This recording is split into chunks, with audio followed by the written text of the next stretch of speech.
जळगाव जिल्ह्यातील बोदावद रेल्वे स्थानकाच्या जवळ मुंबई अमरावती एक्सप्रेसच्या समोर ट्रक आल्याने मोठा अपघात। सुदैवाने यामध्ये कोणतीही जीवितहानी झाल्याचे वृत्त नाही। बोदवड नाडगाव जवळ रेल्वे गेट तोडून एक धान्याने भरलेला एक ट्रक वर अडकून पडलेला असताना सकाळी 4:30 वाजताच्या सुमारास मुंबईहून अमरावतीकडे जाणाऱ्या अमरावती एक्सप्रेसची धडक या ट्रकला बसल्याने अपघात झाला आहे। रेल्वे चालकाने दाखवलेल्या समय सूचकतेमुळे रेल्वेची गती अतिशय कमी असल्याने अपघात झाला असला तरी जीवितहानी मात्र झाली नसल्याची माहिती आहे।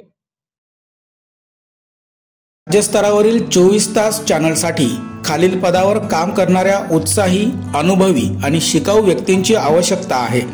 तसेच राज्यात सर्वत्र जिल्हावार प्रतिनिधी, कॅमेरामन, मार्केटिंग एक्झिक्युटिव्ह नेमणे आहे। पदाचे नाव: रिपोर्टर, कॅमेरामन, उपसंपादक, कॉपी एडिटर, व्हिडिओ एडिटर, निवेदिका, व्हॉइस ओव्हर आर्टिस्ट। त्वरित खालील नंबरवर संपर्क करा। श्री भरत गोसावी, संचालक, 98 227 85 037।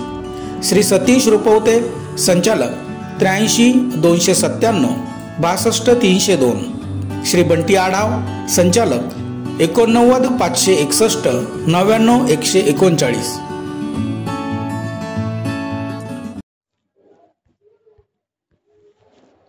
अखेर 51 तोळे सोने घेऊन गेलेले चोरटे पोलिसांच्या ताब्यात, 26 लाख रुपये हस्तगत।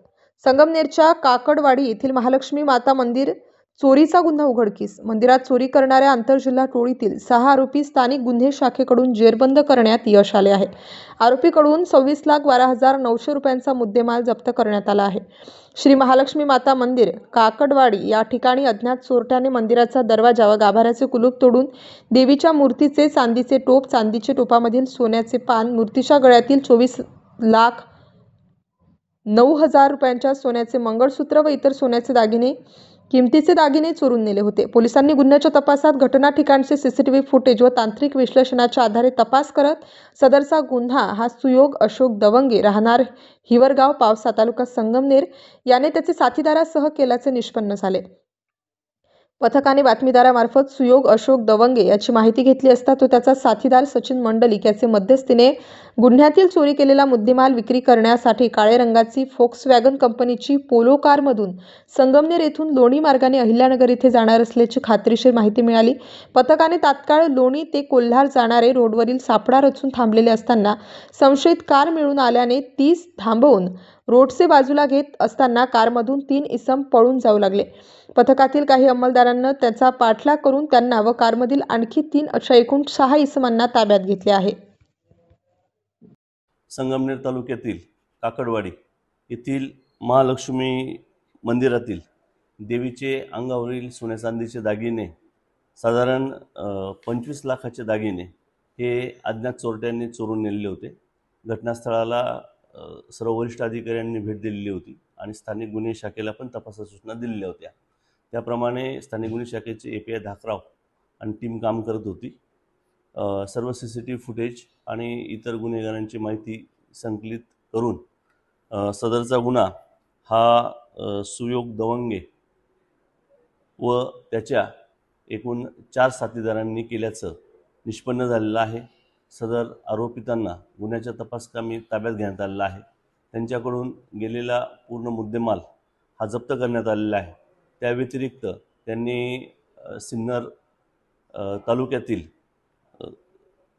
कुंदेवाडी येथील बालाजी मंदिर व वज्रेश्वरी मंदिर या ठिकाणी चोरी केल्याची कबूल दिलेली आहे। त्याच्यातीलही मुद्देमाल हा रिकव्हर करण्यात आलेला आहे। साधारण 27-28 लाखाचा मुद्देमाल हा आतापर्यंत हस्तगत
राज्य उत्पादन शुल्क येवला व सटाणा विभागाची मालेगावात धडक कारवाई.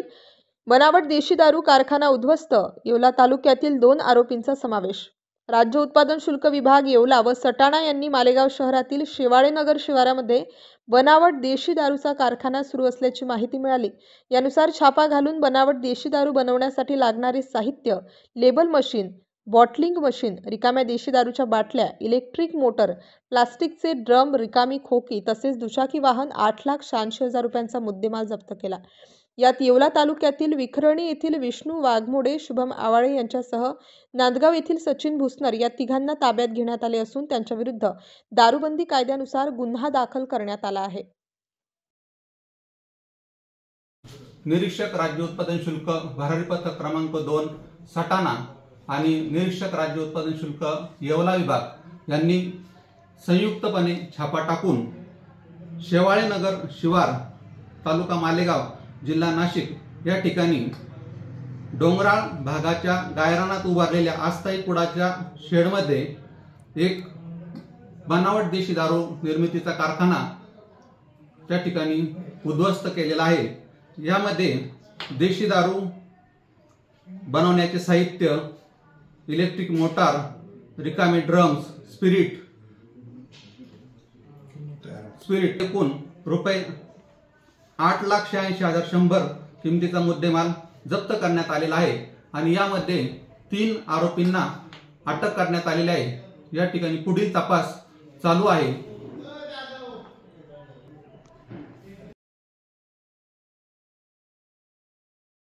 Shankar Education Societies, Dr. Kuchar Subhash High School, English Medium, Hindi Medium, Junior College of Commerce and Science, Nivlali Camp 422401. Admissions open, nursery to 10th for English and Hindi Medium, 11th and 12th Commerce and Science. We the Subhashites guide the students from ABCD to great achievements. Shankar Education. खासदार संजय राऊत यांची पत्रकार परिषद. नाही, नक्कीच आज होळी आहे, रंगपंचमी आहे, एक महत्वाचा सण आहे. अनेक वर्ष हा सण सगळे एकत्र येऊन आम्ही साजरा करतो. आता काल मी दिल्लीत होतो. दिल्लीमध्ये मुरली मनोहर जोशी, लालकृष्ण अडवाणी, वाजपेयी असे प्रमुख नेते त्यांच्या घरी होळी व्हायची आणि सर्व राजकीय पक्षाचे आणि धर्माचे लोक त्या होळीमध्ये सहभागी होत असत. गेल्या काही काळापासून ही प्रथा बंद झाली. आम्ही फार संकुचित होतो आहोत आणि या संकुचितपणा या देशाला आणि आपल्या समाजाला आणि हिंदू धर्मालाही परवडणारा नाही. आमची प्रतिमा जगभरामध्ये लिबरल, सहिष्णू अशी आहे. म्हणून हिंदू धर्माला या जगामध्ये मान आहे, सहिष्णू होता. आम्ही सगळ्यांना सामावून घेतो. आमच्या धर्माचं रक्षण करून आम्ही आमच्या संस्कृतीमध्ये सगळ्यांना सामावून घेतो. दुर्दैवाने गेल्या 10 वर्षामध्ये हा मोकळेपणा आमच्या संस्कृतीतला संपला, नष्ट केला आणि आपण दिवसेंदिवस अधिक संकुचित आणि धर्मांध होण्यासाठी विशिष्ट गट आपल्याला प्रवृत्त करतो. होळी हा सगळ्यांनी एकत्र येऊन रंग उधळण्याचा, सुखदुःखामध्ये एकत्र येण्याचा असा हा सण आहे, उत्सव आहे. आज देशामध्ये काय चाललंय, महाराष्ट्रात काय चाललंय, कुठे मशिदीवरती झाकून ठेवण्याची वेळ येते, कुठे होळी एका बाजूला आणि नमाज दुसऱ्या बाजूला वगैरे. ठीक आहे, हे दिवस सुद्धा निघून जाते, हे दिवस सुद्धा निघून जाते. सर, होली और जुम्मे की नमाज आज एक ही दिन है, इसको लेके काफी विवाद हो रहा है. विवाद होने की जरूरत नहीं है. होली और जुम्मे की नमाज अगर एक साथ आती है तो विवाद कौन कर रहा है?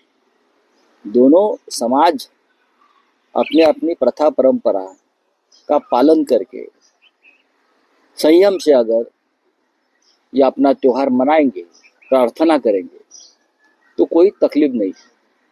लेकिन कुछ लोग हमारे देश के इस बहाने देश में तनाव फैलाकर दंगा करना चाहते हैं। लेकिन होली मिलन का जो त्योहार होता है वो सबको साथ लेकर एक आनंद और खुशी जारी करने का एक त्योहार है। रंग से खेलो, पानी में खेलो। हाँ, हमने देखा है कि जब दिल्ली में मैं कल था तो उससे पहले जब अटल जी थे, अडवाणी साहब थे, मुरली मनोहर जोशी जी थे, तो वहाँ होली होती थी सबके घर में, और सभी पार्टियों के लोग, चाहे हमारे पार्टी के हो चाहे विरोधी, सब एक साथ आकर होली खेलते थे। सभी धर्मों के लोग आते थे। आज वो माहौल नहीं रहा। कुछ लोगों ने माहौल बिगाड़ दिया है। ये माहौल बिगाड़ने में वो लोगों को मजा आती है, लेकिन आने वाले दिनों में देश को ये माहौल की बहुत बड़ी किंमत चुकानी पड़ेगी। सर, केंद्राच्या धर्तीवर आता राज्य सरकार देखील एक कायदा आणून व्यक्ती स्वातंत्र्यावर त्यामुळे गदा येण्याची शक्यता वर्तवली जाते आहे। जर कोणी सरकारच्या विरोधात आवाज उठवला एखाद्या संस्थेने, आम्ही उठवू। व्यक्ती स्वातंत्र्यासाठी आमच्यासारखे लोक सतत लढा देत आलेले आहेत। मग आणीबाणीच्या विरुद्ध कशा करता लढलात आपण? आणीबाणीच्या विरुद्धामध्ये आता तुम्ही काळा दिवस काय साजरा करता? 26 जून आणीबाणीच्या विरुद्ध आपण लढताय ना। तुम्ही आमच्या हक्कांची गळचेपी करणार असाल, स्वातंत्र्याची गळचेपी करणार असाल, तर या देशामध्ये लोक स्वस्थ बसणार नाही। धर्माची अफू देऊन का भांग देऊन तुम्ही आमच्या स्वातंत्र्यावरती गदा आणू शकत नाही। आणि सरकारला वाटत असते की तुमच्या विरुद्ध कोण उभं राहील? आम्ही आहोत। आमच्यासारखे लाखो लोक आहेत।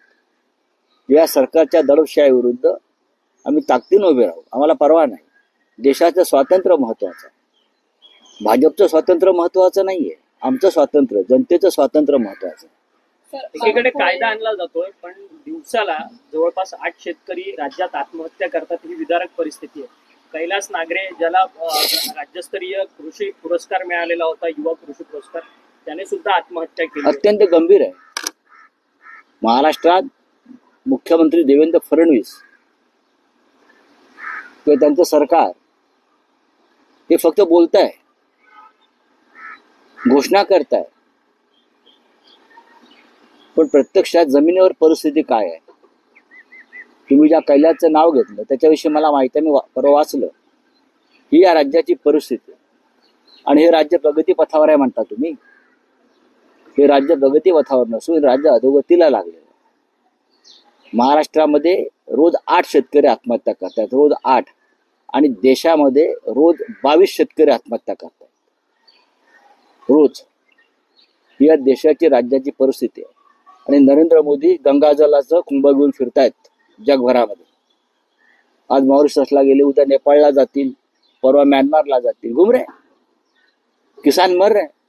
सर, स्टारलाइन जो है सैटेलाइट के थ्रू यहाँ लाया जा रहा है, जिसमें जियो और बाकी कंपनियां, तो ये कहा जा रहा है अपोजिशन की तरफ से कि देश की सुरक्षा को सबसे बड़ा खतरा है। हमारा डेटा बिक जाएगा। कोई सुरक्षा नहीं है, कोई सीक्रेसी नहीं है।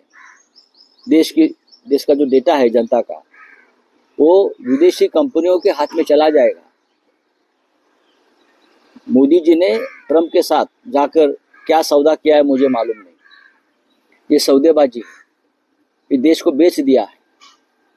देश की जनता का जो अधिकार है वो अधिकारों का हनन हो रहा है। बावनकुळे आता बोलले की संजय राऊत BBS न्यूज या राज्यस्तरावरील 24 तास